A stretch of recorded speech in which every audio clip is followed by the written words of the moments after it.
You think Game of Thrones has the worst finale ever? Well, it's probably true. The Game of Thrones setting was insufferable. However, there is one show that comes pretty close. And the show is Primal. Up until the final episode, or even the final 7 minutes, the show was fantastic in almost every way. But the ending was so atrociously written that it left a pretty sour taste in my mouth. Which is very unfortunate, because as I said, this is a great show. Primal is an animated show by Genndy Tartakovsky, the creator of Samurai Jack and probably one of the best animators alive. The story takes place in a prehistoric fantasy world where cavemen, dinosaurs, ancient civilizations and magic all exist side by side. The main characters are a caveman named Spear and a tyrannosaur named Fang. Spear lost his family, his 2 kids and wife who were eaten by dinosaur. Similarly, Fang loses her children, so these two bond together and form an unlikely friendship. I really like that Spear and Fang don't immediately become best buddies. After all, they are a caveman and a dinosaur. They meet in the first episode and spend an entire second episode just trying to work together as a team. They fight for the same prey and can't sleep together in the same cave at first, but then they adjust to traveling and surviving together. In the first episode called Spear and Fang, Spear appears to be very afraid of Pterodactyl at the beginning, but after that moment he with absolutely no fear or hesitation fights giant Tyrannosaurus. In the fourth episode, Terror Under the Blood Moon, he and Fang also fight huge vampire bats, so that episode at the beginning where Spear hides from a pterodactyl in a hollow in a tree trunk seems kinda off character. The show, especially the first season, might look kinda repetitive. From episode to episode, Spear and Fang just travel in a prehistoric world and encounter new dangerous enemies that they must defeat in order to survive. I loved each and every episode of season 1, maybe except episode 2, River of Snakes. I thought it was a little too slow and snakes weren't really that threatening, especially compared to mammoth or giant spiders. But in this episode our protagonists learn how to work together, so it was still pretty good episode. My favorite episodes, however, would have to be episode 4, Terror Under the Blood Moon, and episode 7, Plague of Madness. In Terror Under the Blood Moon, Spear and Fang encounter a whole swarm of bloodthirsty giant vampire bats who take Spear to their nest. My favorite part is fighting against a giant spider. It was a surreal experience, to be honest. I literally never seen anything like this before. Plague of Madness episode was also fantastic. It is basically a zombie horror, but the zombie here is a giant 120 feet long sauropod who made Fang, a literal tyrannosaur, look like a domestic cat. The first season of Primal masterfully plays with horror elements. While watching I was genuinely concerned for Spears and Fang's lives, even though I obviously knew they couldn't die. But the show makes these characters feel genuinely vulnerable, even though they both have a very thick plot armor. Despite being episodic, the first season has a good sense of continuity. In the 5th episode, Rage of the Ape Man, Fang gets almost beaten to death, so in the following episode Spear has to treat Fang and protect her from predators while she's recovering from her traumas. Genndy Tartakovsky is, without a doubt, a great animator and a great visionary as well. There are no absolutely perfect movies and shows, but the first season of Primal is close to being perfect. Its biggest strength is that it's episodic and doesn't really have an overarching plot. We just watch Spear and Fang moving from one exotic location to another, struggling to survive and fighting hordes of enemies. It is like a video game, in a way. The animation is progressively improving from episode to episode. In the first couple of episodes, animation was a little sloppy, especially scenes where Fang hunts. I guess the reason is that Cartoon Network was reluctant to give the show more money. Tartakovsky is a great visionary indeed, but at the same time he really seems to struggle a lot with a narrative-driven plot. This is the key difference between the first and the second seasons of Primal. Season 2 is much more narrative-driven compared to the first one. It's not just an episodic adventure anymore. In the first season we have only two regular characters, Spear and Fang.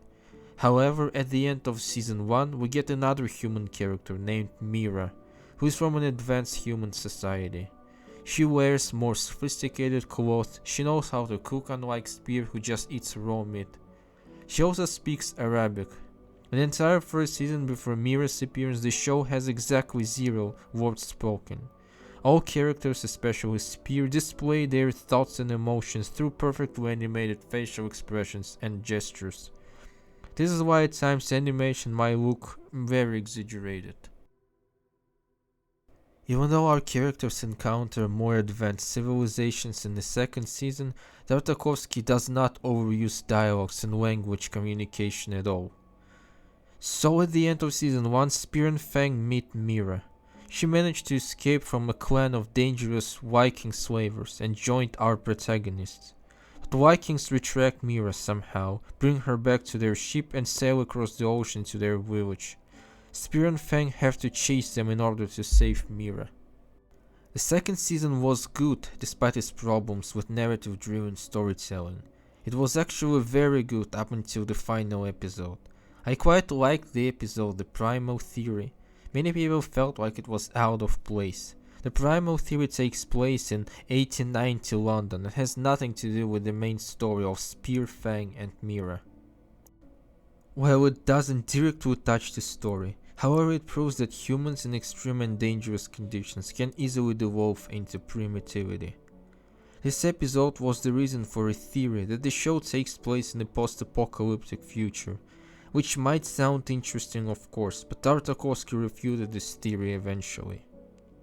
The Primal Theory was a fascinating episode indeed, but I must agree that instead of having it in the middle of the season, we could have a proper final episode and a proper fight between Spear and Fang and a Viking chief. But I'd also argue that we could have one less Colossus episode. I hope I pronounced it correctly. This whole arc of Spear, Fang and Mira being imprisoned on a pseudo-Egyptian city ship spans across 3 episodes. We could have just 2 The Colossus episodes and then 2 episodes finale. The final episode was honestly shocking by how poorly it was written. In the second season, our protagonist trying to liberate Mira and her people slaughter an entire Viking village. So, when the Viking chief and his son return to the village from another raid, they see what Spear and Fang did and start to chase them in order to take revenge. Eventually, both the chief and his son Eldar die. In the afterlife, Chief meets an ominous demon creature, which resembles Surtur from the Nordic mythology. This demon turns the Viking chief into a fire monster called Vidar, and returns him back to Earth to take revenge over Spear and Fang. For some reason. The battle with the chief starts, I'm not kidding, 7 minutes before the show ends. It takes about 5 minutes in total. It felt rushed and anticlimactic. After just 5 minutes of battle, the fire demon decides to take the Viking chief back to hell. It was very strange. Why would the demon send the Viking back to Earth to kill Spear and Fang to just take him back after a 5 minutes battle? 5 minutes of final fight and a very questionable resolution. At this point, rebellion against the Egyptian queen felt more like a final battle, to be honest. But the battle was not the worst part. It was poorly written and executed, hard to argue to be honest, but what comes after is much worse. Spear literally gets burned to a crisp. He's lying in a house, obviously dying from burns he got.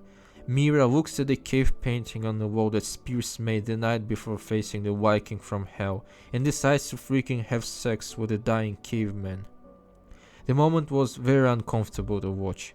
Literally sex with a burnt dying man.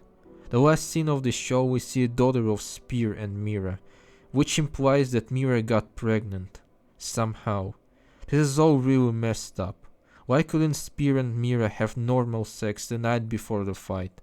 I absolutely don't mind Spear's death, but the one in the show is awful.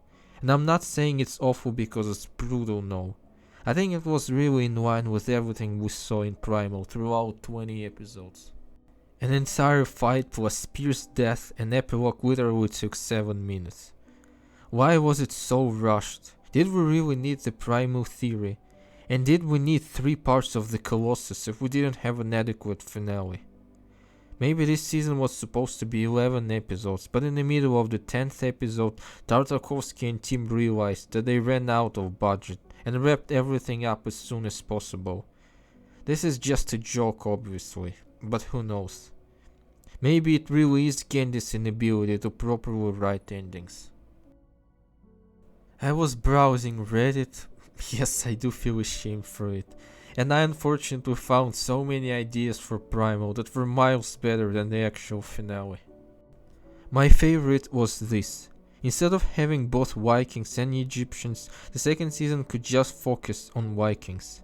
Everything until episode 7 remains pretty much the same. But then, instead of being captured by the Egyptian queen, our characters can be chased by a vengeful Viking from hell.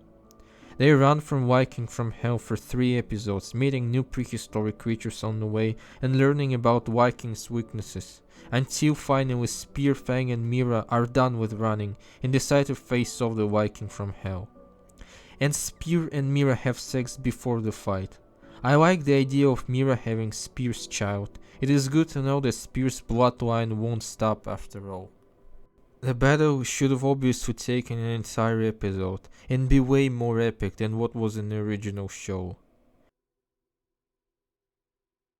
Are we gonna have more seasons of Primal?